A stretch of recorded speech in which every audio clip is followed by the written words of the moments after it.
हाय, मैं रवि के बिंदास बोल में आपका स्वागत है। एक सवाल पूछता हूं आपसे, जवाब दीजिएगा प्लीज।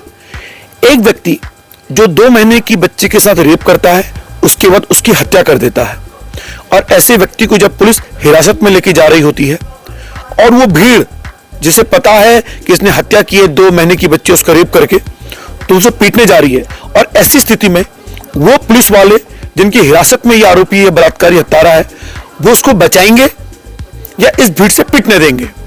और इस सवाल मैं आपसे इसलिए पूछ रहा हूं क्योंकि इस सवाल के पीछे है रवीश कुमार, जो हिंदू पत्रकारिता के शिखर माने जाते हैं, उनकी सबसे घृणित पत्रकारिता का एक उदाहरण।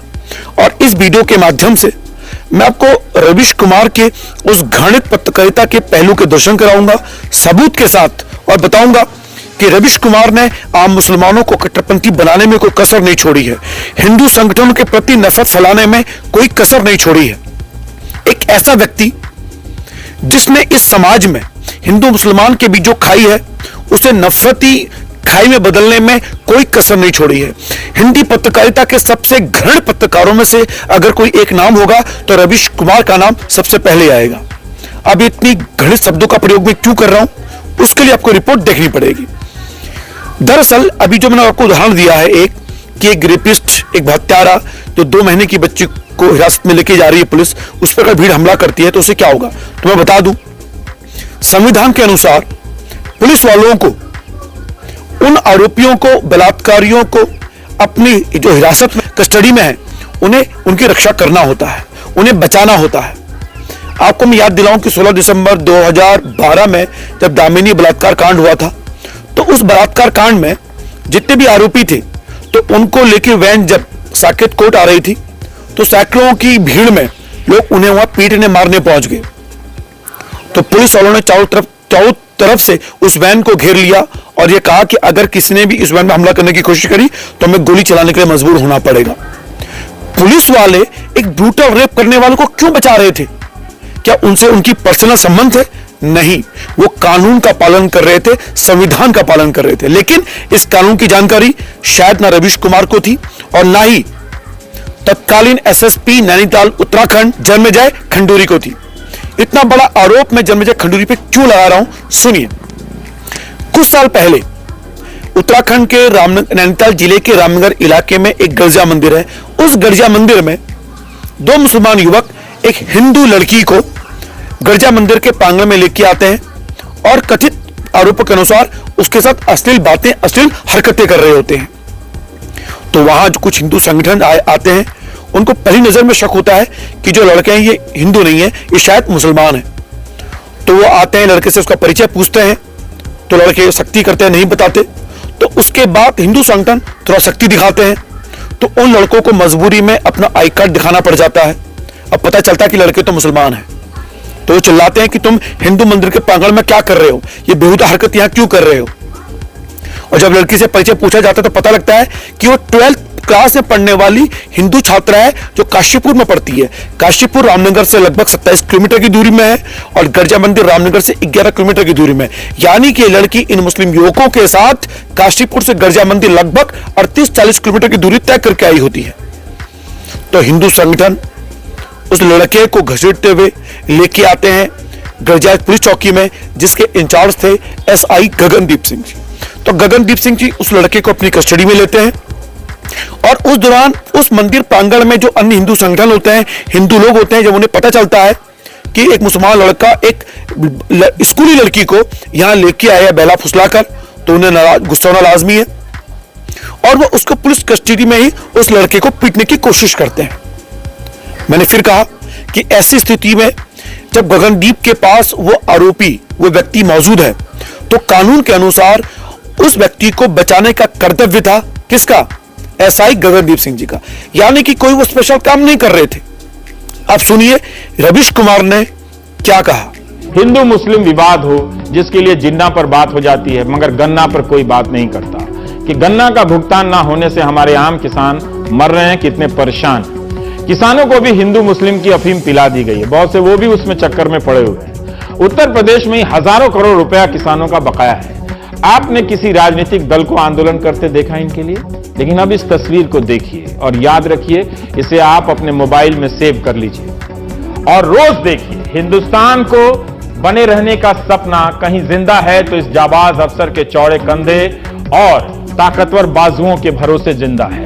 काश बाकी पुलिस अफसर का दिल और जिगरा इतना बड़ा होता कि वे अपनी वर्दी की शान को तिरंगे की तरह लहरा सकते। देखिए इस नीली पगड़ी वाले शानदार अफसर को।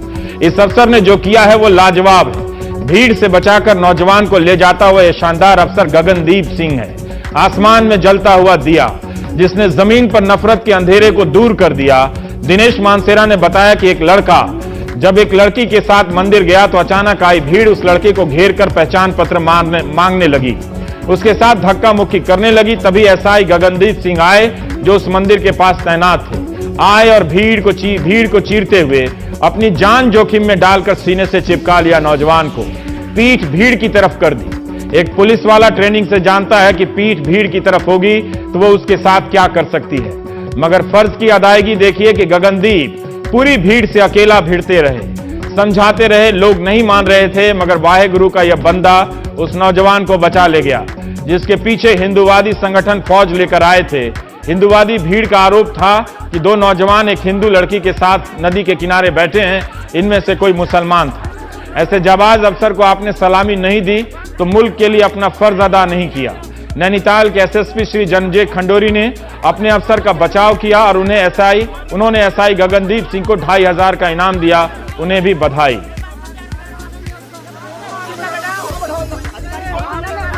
सुना, रवीश कुमार जी रिपोर्ट बनाते हुए सबसे पहले यह कहते हैं कि हिंदुस्तान में हिंदू मुस्लिम की अफीम पिलाई जा रही है और उसके बाद वो रिपोर्ट बनाते हुए आगे बढ़ते हैं और कहते हैं वाहेगुरु के इस बंदे को सलाम करो। और मुझे हैरानी होती है कि तत्कालीन एसएसपी जन्मेजय खंडूरी जी गगनदीप सिंह जी को 2500 रुपए का इनाम देते हैं। मुझे हैरानी इस बात की है, 2500 रुपए का इनाम आपने इसलिए दिया कि हिंदू संगठनों से एक सिख सिपाही मुसलमान को बचा रहा है, क्योंकि उस समय मीडिया ने इसी तरह की भ्रांति फैलाई थी।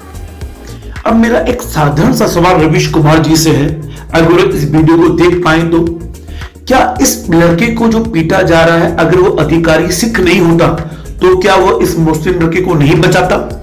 क्या वो अपनी ड्यूटी नहीं निभाता? या इन एसआई गगनदीप सिंह जी के कस्टडी में जो मुस्लिम युवक है, ये मुस्लिम युवक ना होकर कोई हिंदू लड़का होता, चोरी के आरोप में उसे पीट रही होती भीड़, तो क्या ये एसआई गगनदीप सिंह उस हिंदू युवक को नहीं बचाता?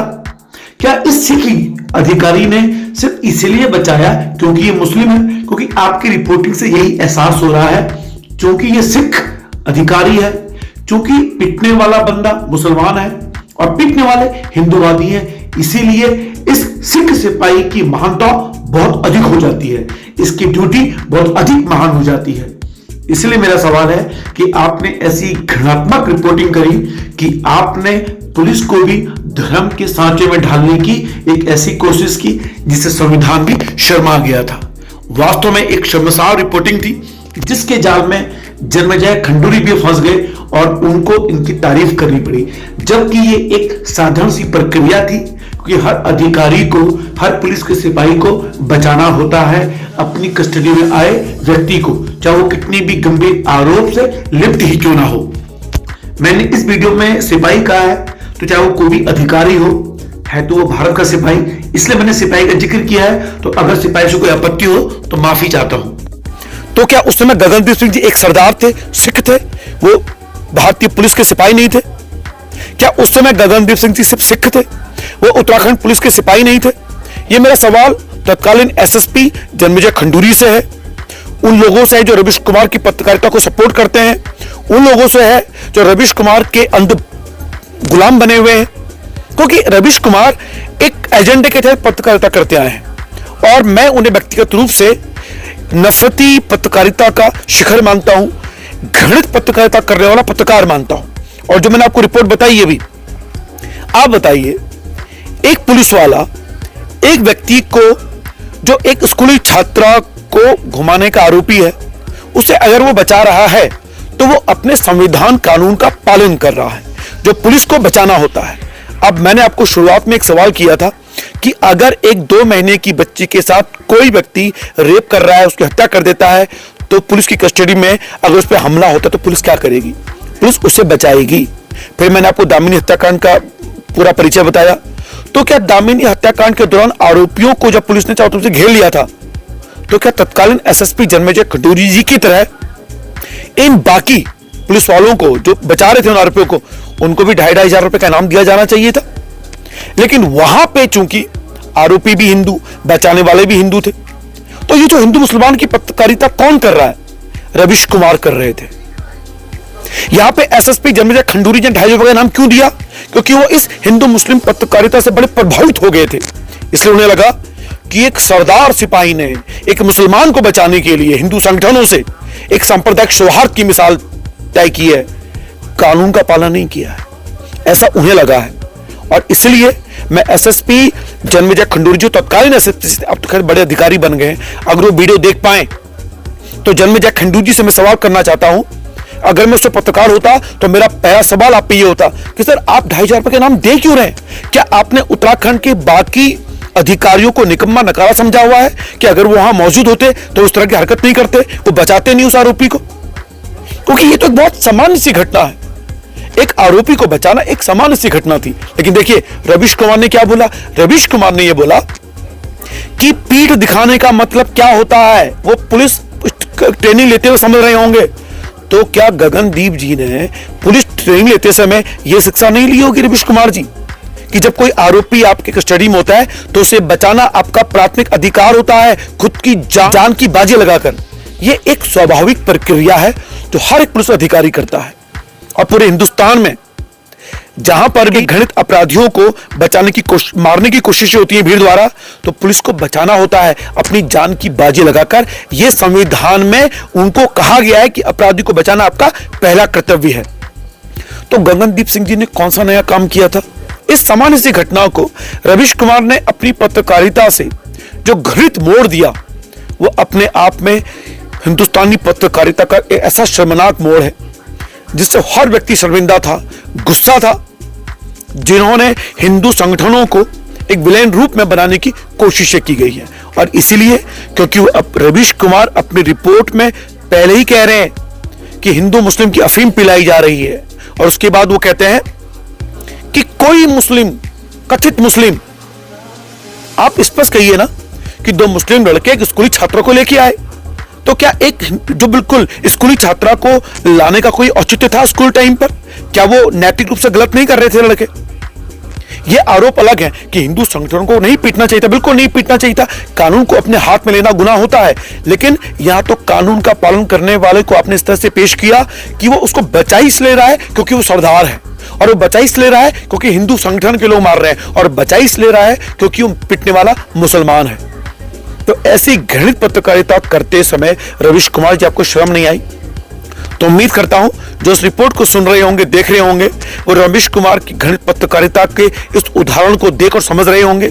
तो जो लोग बड़ी तारीफ करते हैं रविश कुमार की, उनसे मैं कहना चाहता हूं कि आज आम मुसलमानों को कट्टरपंथी सोच देने वाला रविश कुमार है, आम मुसलमानों को भड़काने वाला रविश कुमार है। और एक नहीं, सैकड़ों उदाहरण पड़े हैं मेरे पास।